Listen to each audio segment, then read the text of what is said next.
right, time now for Talk of the Town.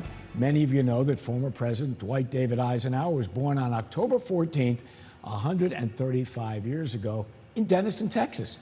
So the city is planning on celebrating this weekend with several events and activities. Here to talk about it now, Donna and Ken Neely. All right, it's great to have you both here, great representatives of the great city of Denison. What is the big plan for the weekend as we celebrate this big birthday? Well, the first thing we have is a brick dedication over at the Eisenhower Memorial. Okay. They do it every year. We have about 20, I believe, new bricks being dedicated this year. Local veterans whose family members have stepped up and said we want to honor our and not loved just ones. people obviously serving in World War II. This is veterans all the way through the present time. Okay. And then over at the actual birthplace, we will be having a birthday party from 10 a.m. to 3 p.m. We have entertainment, crafts, free tours of the birthplace, bounce house, cake. So it's a big celebration for the community. I want to ask you both about Dwight Eisenhower a little bit. I coincidentally was born when he was president, so it takes me back a little. As we look back at his life, he became an extraordinary man, but he came from very ordinary circumstances. Yes. What happened along the way to make him the great general, the popular president? I like Ike. What happened along the way, do you think? I think Dwight Eisenhower was very fortunate that he encountered several mentors in his life that, whether he realized it or not, guided him towards where he was destined to be.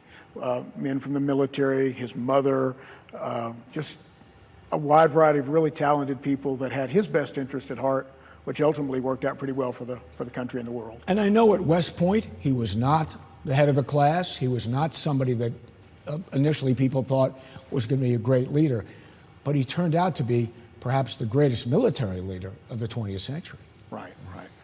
I think like many of our successful generals, he was not overwhelmed by the West Point experience and worried about crossing all of the T's and dotting all of the I's. He was a little bit older than his fellow cadets, and he could just let some of the hazing, if you want to call it, roll off his back. And he wasn't as worried about the academics as he was worried about, as he was worried about learning. Yeah. And I think that paid off. And this is a matter of great pride, Donna, for the city. We see the bust as we drive by on 75. Yeah. But more than that, leaving aside the fact for the time being that he called himself a Kansas native as he got older, he was born here. Right. And that is a matter of extraordinary pride to the city of Denison. Right. I know that.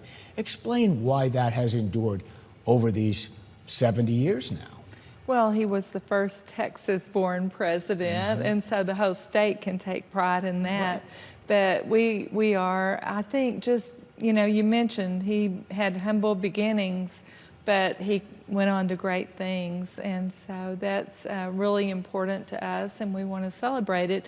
And, you know, there's a lot of tourism that can come from it, and a lot of education too. You know, they have a lot of students that go to the birthplace, and so we want to provide that experience as well. I've got 30 seconds left, so let's recap what's happening on this coming weekend. So it's part of America 250, the semi-quincentennial celebration, and so we're going to start the day with the brick dedication at the monument. That's at 9 a.m.